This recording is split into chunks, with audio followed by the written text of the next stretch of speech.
Hey folks, Dave Temple here. As you know, my podcast is all about talking to the best thriller writers in the world. Now, while I don't put myself in that category of the best, I've certainly got my hat now in the ring. And after nearly 3 years of hosting this podcast, I think it's time to toot my own horn, if you will. So with that, I'm offering my thriller, The Poser, for sale all this month. It stars Detective Pat Norelli, a rookie cop working the overnight beat in Hollywood when one of the town's biggest stars is found dead in her Hollywood Hills home only hours after winning an Oscar. Beloved by her fans, Pat thinks someone wants this star dead and sees this as a way to forge her own path and get the promotion she craves. I'm proud of the response I've gotten from fans, and I'm confident you're going to like The Poser. So for the rest of this month, you can get the ebook for only $5 or the paperback for $14. Since I do this weekly podcast as a free service, perhaps you'd consider this as a way to help out a fellow thriller writer. There are two ways to reach the link. First, you can go to davidtemplebooks.com, scroll down to see The Poser, click, and you're on your way. Or head over to Amazon. You can find it there. Again, davidtemplebooks.com or Amazon. Thanks in advance for your support. And now, on with the show. On this bonus edition of The Thriller Zone, please welcome Alisa Valdes, author of Hollow Beasts. We got some Hollow Beasts to talk about, but I also want to talk about a hella guest. That's you. Thank you. Yes. By the way, I love this cover. Isn't it amazing? The colors. Is. Yeah. It's sexy, it's hot, it's mysterious, and all that. But first, I want to do this. And I want to thank you for your patience. We had to blow you off for a week because we had this month has just been stacked with New York Times bestsellers back to back. I mean, I've seen that. That's remarkable. You've got some heavy hitters on here. Yes, I'm very blessed. It's been a wicked great time. Now, there's so many things I want to talk about, and I would ordinarily really put you on the spot because I'm really famous for putting people on the spot because I'm a former radio guy. So our thing was when you wake up in the morning and you flip on your coffee maker and then you flip on your radio and you hear people doing crazy things where people are on the spot. That was me back in the 70s, 80s, and 90s. So I would ordinarily, I know you're looking at me going, what? That can't 70s? No. You had to have been like 2. Okay, I think I love you. But I was going to put you on the spot and say, break out the saxophone, because I wanted to hear just an... Wait. Is it right? Is that it's right there? Oh, good. Okay, cool. I'm not going to play it, but... Why not? It's there.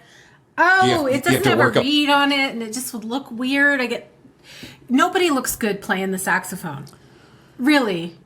I mean... Okay. Well, if you know, except Mindy Abear, she looks great playing the saxophone. Okay. Well, I was thinking you're not going to pull a Dizzy Gillespie. You never know.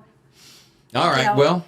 Yeah, folks. I would have if I knew you wanted me to, but I don't have reeds on it. I have to get up and go get the reeds.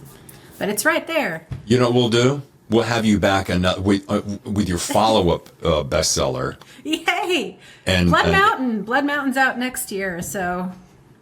Okay, well, we'll do that, and we'll talk about your saxophone. But because you majored in jazz performance. I did. Yeah, I went to Berklee College of Music in Boston and majored in performance on the tenor saxophone, jazz, yeah.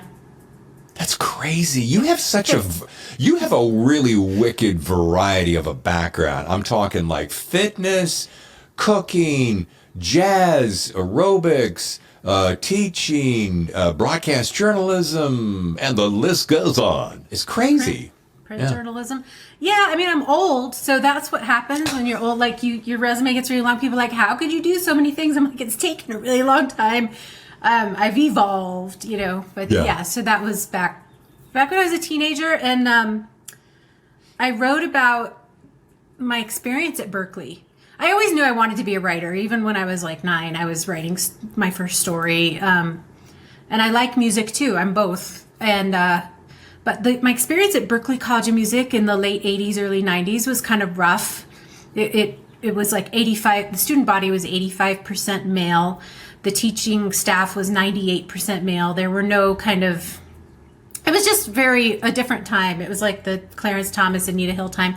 And I wrote about how uncomfortable the experience was for me and a bunch of other women at the school. And I sent it to the Boston Globe, blind. And they ran the story. They fact-checked it, and they ran it really big on a Sunday a couple of weeks before graduation.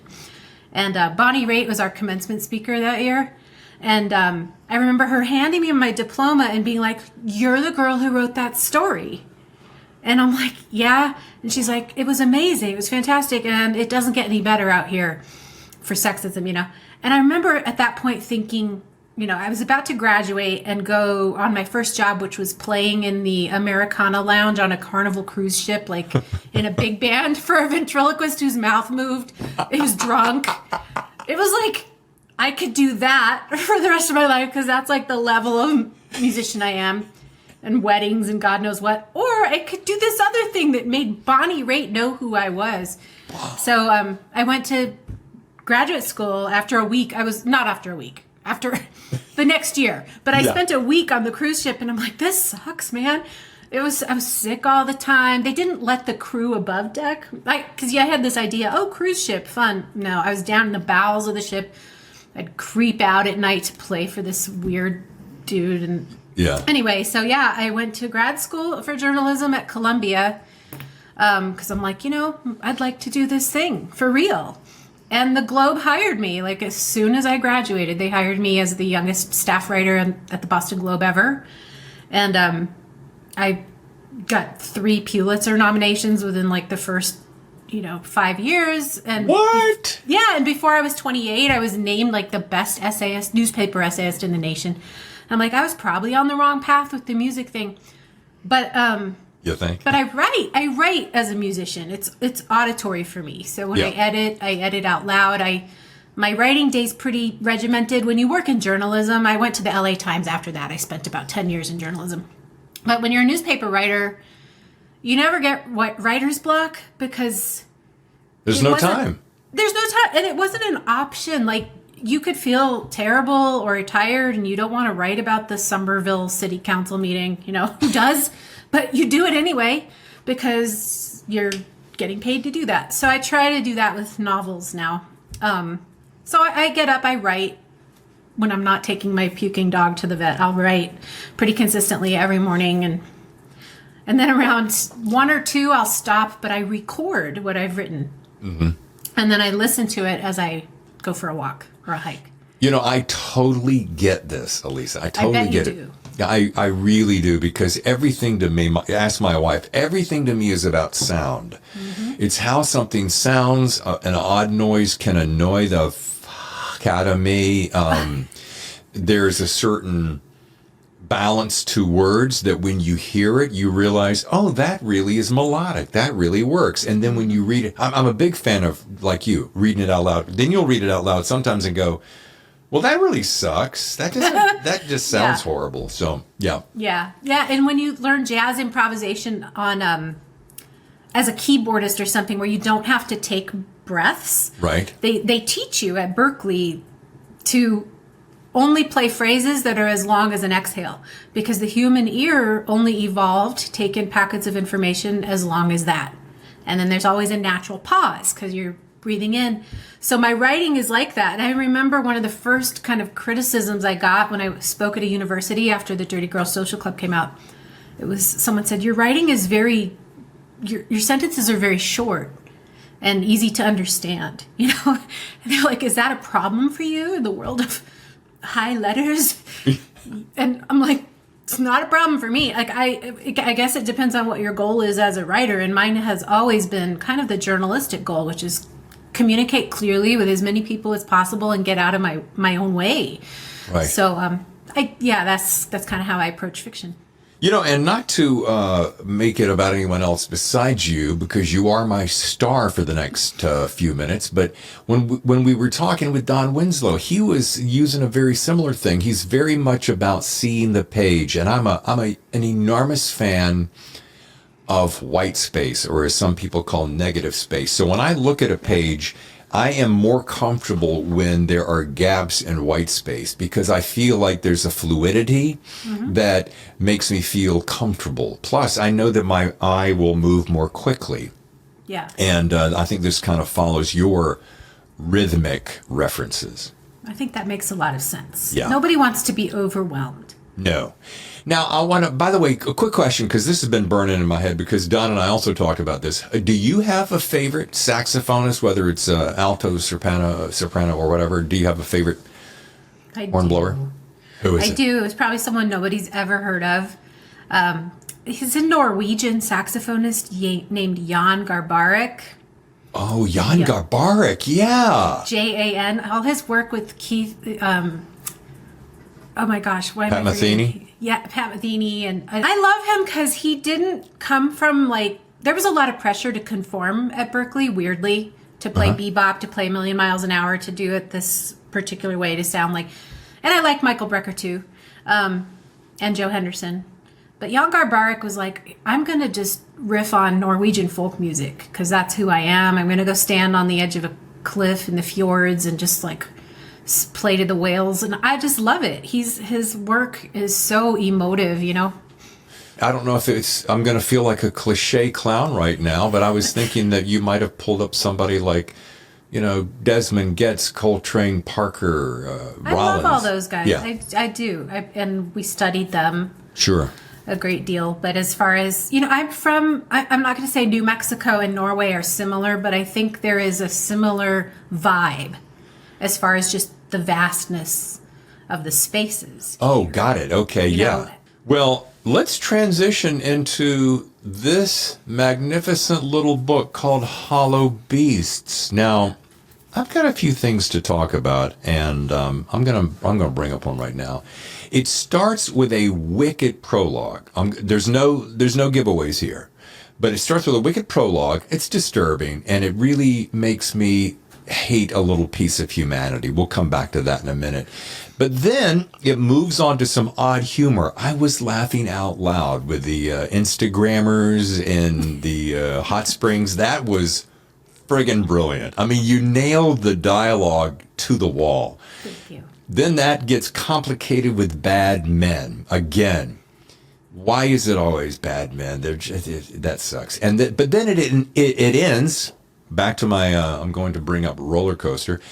It ends with a reunion of sorts that'll make you smile. So it really kind of has a great full circle, which you don't always get what you want. Thank you, Rollinston. No, you don't always get in thrillers, Yeah.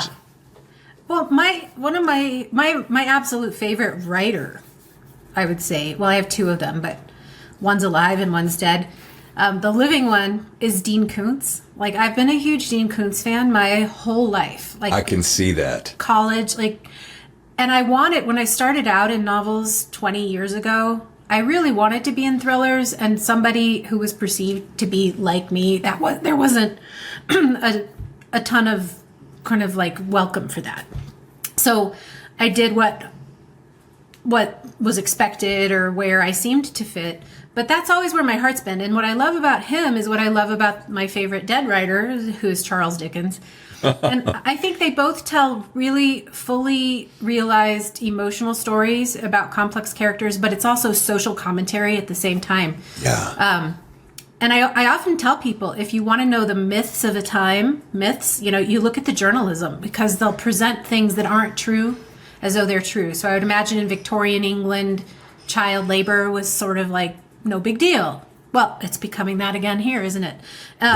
Whereas if you want to know the truths of a time, the emotional truths of a time, you look to the novelists. And I think that's what Dickens does. I think that's what Koontz does. And it's what I was trying to do too. And life is not just one thing. It's not just good and bad. And I tried to throw some nuance in there. And in all fairness, there's one bad woman in the group of terrorists. But even I wanted to try to show Marjorie, I wanted to show that she has become what she is just unthinkingly.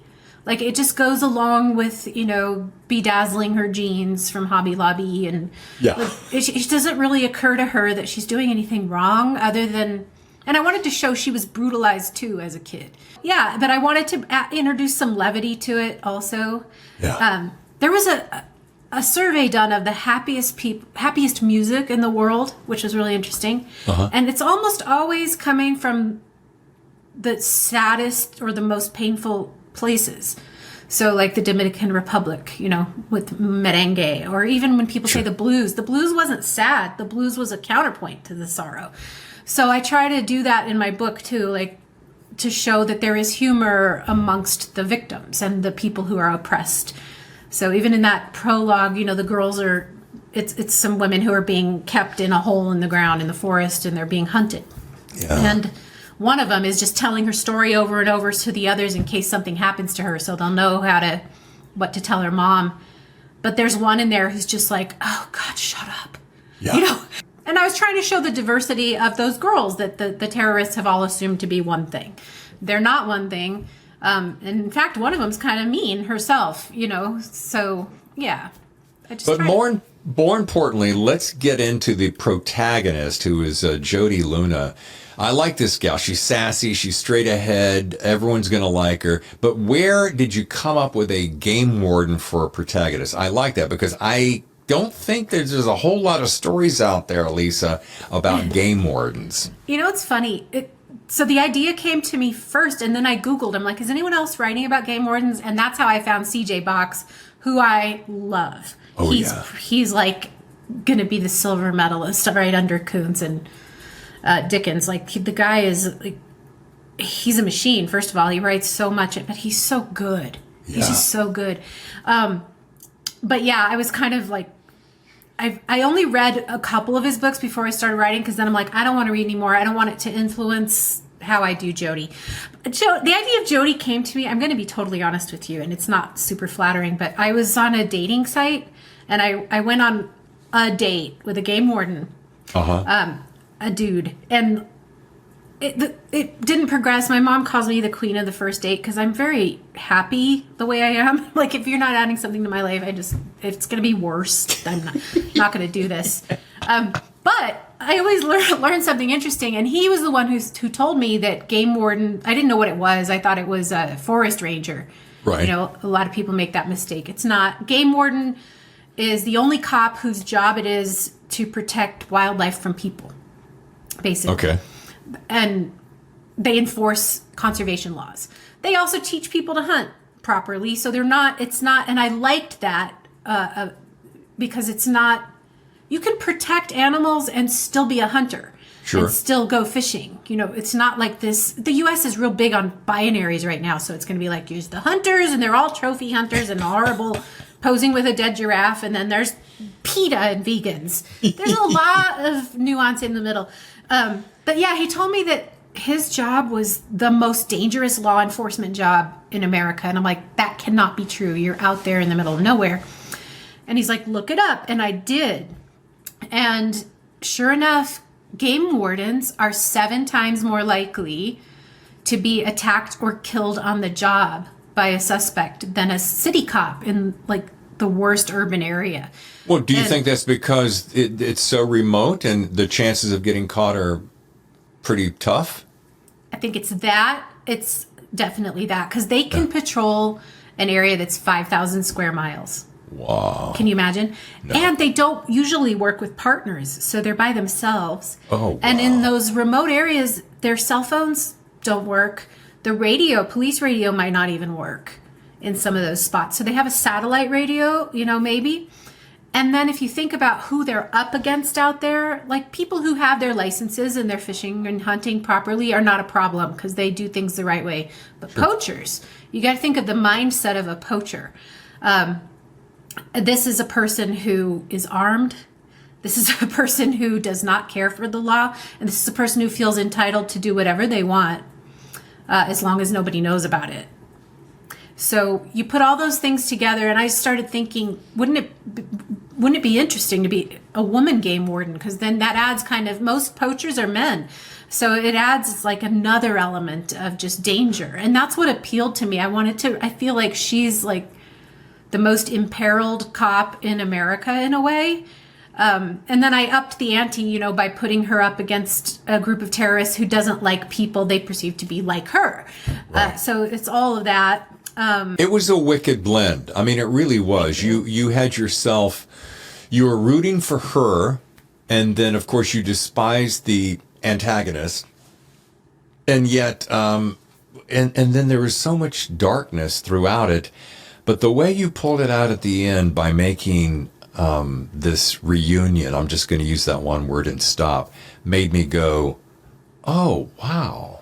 I can't say I did not fully see it coming, but I did not partially see it coming. So when it finally came, it was a very pleasant bonus. And can I be any more nebulous than that? But we need to. I know we don't want to spoil it, but yeah. I wasn't sure if I was being too obvious about it. No. But also, you kind of do want to throw some breadcrumbs so people are like, is she not? You know. Yeah. Now, let me ask you this quick question, and I want to make sure I stay on this book. However, because I'm not familiar with you until now, I'm looking at your other books, which include Haters, Make 'Em Look Good, Playing with Boys, The Dirty Girls Social Club, Dirty Girls on Top, The Husband Habit, The Three Kings, The Feminist, and The Cowboy. So I'm wondering, how do they relate or are familiar to this kind of a genre? I think this is a debut series, correct? Yes? Yes. Okay, so that's the debut series. So they're going to not be like this in a lot of ways. However, because there's a, and I hope you take this as the compliment that it is, there is a YA feeling sprinkled in here on a couple of places, which really shows itself in that opening scene that's humorous. And I mean, I friggin' loved that scene. It was so hilarious because it's so true of social commentary of what is happening today with content influencers. But back to this, although these different, because you won some huge awards with these books. So how are they similar and or different to this? Oh boy. Okay. Well, so we can unpack that by saying, thank you, this is fabulous. But I do want to know, because I want to know what your style is and where it kind of came from. And Well, my father is a retired professor emeritus of sociology and history. And he raised me mostly. My mom's a poet and just uber academic. And he founded the New Mexico history program at the University of New Mexico. And so we used to spend weekends when I was little driving to these little remote towns, kind of like what I write about, and he would tell me the history of them and show me how different groups of people fit together. And the concept of identity as a social construct was always something we talked about, because my dad's an immigrant from the nation of Cuba. He's from Havana, but he came to the U.S. at 15 by himself. And ended up as part of something called the Operation Pedro Pan, where the CIA paid to take 14,000 Cuban kids out of Cuba. It's a long story. But anyway, he ended up in a foster home in Albuquerque and met my mom when they were both 18 at UNM. And they were living next door to each other in these little apartments. And so my mom, meanwhile, is very much New Mexican, kind of like Jodi's family. Her family's been here. We trace our family tree back to the early 1500s here, and but beyond that, that's the Spanish side, and they married into Native American groups that had been here for 10, 20,000 years. So when I got and when I was little, the term Hispanic didn't exist. I was born in 1969. The U.S. Census Bureau creates that label in 1979. So it was always really interesting for me to see how the U.S. was trying to create this monolith where it didn't exist. So later when people are like, what does the Latino community think? I'm like, both of my parents would fit that. And they have nothing in common. It's like, and then to have, also the academic side where we're all talking about this. What is this identity even being created for? What does it mean? So that's what all my books have in common, I think, is sort of an exploration of the complexity of what it is to be Hispanic or Latino in the United States. That it isn't a monolith. So that was kind of my first book, The Dirty Girls Social Club. That's the whole point of that book. So I kind of do that. I write on a couple levels in all of my books. There's the story that I think is fun and interesting. Then there's like this social commentary underneath. Right. And I think with all my social commentary, basically, I really don't like labels that are applied to human beings. I think that, race is a social construct. Racism is real. Race is not. We cannot say where one group of people begins and the other ends.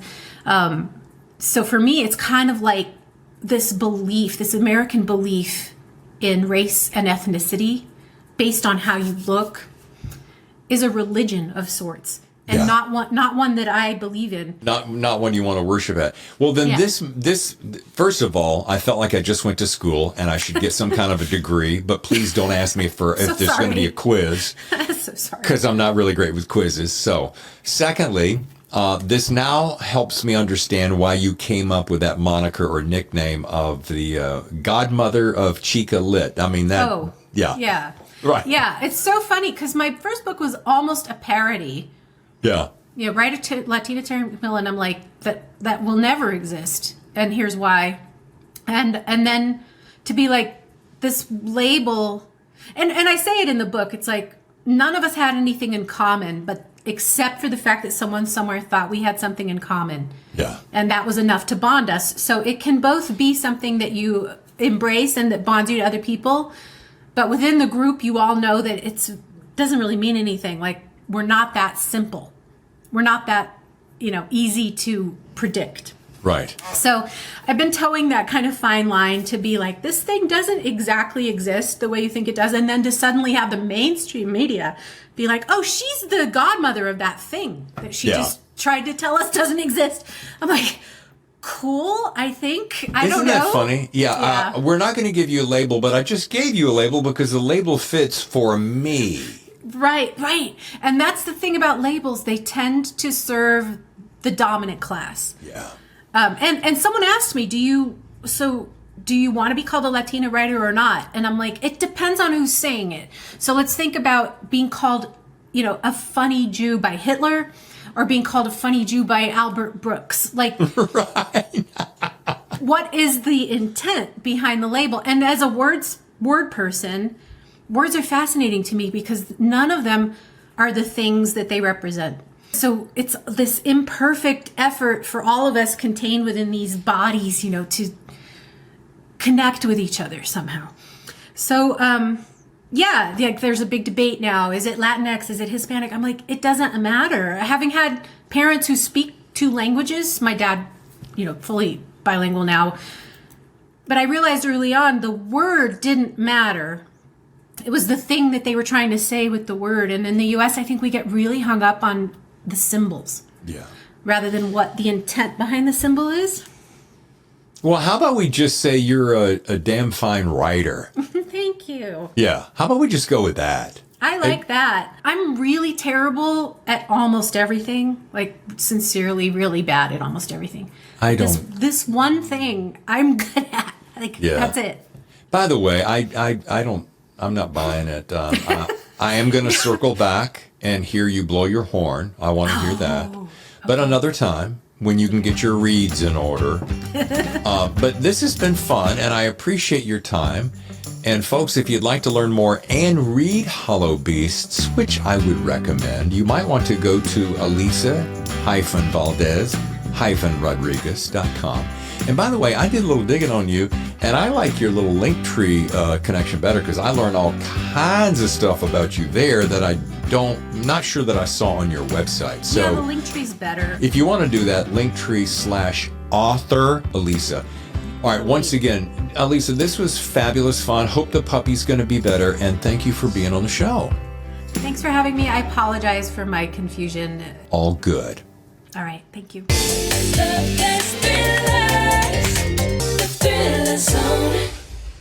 With Momo and Popo.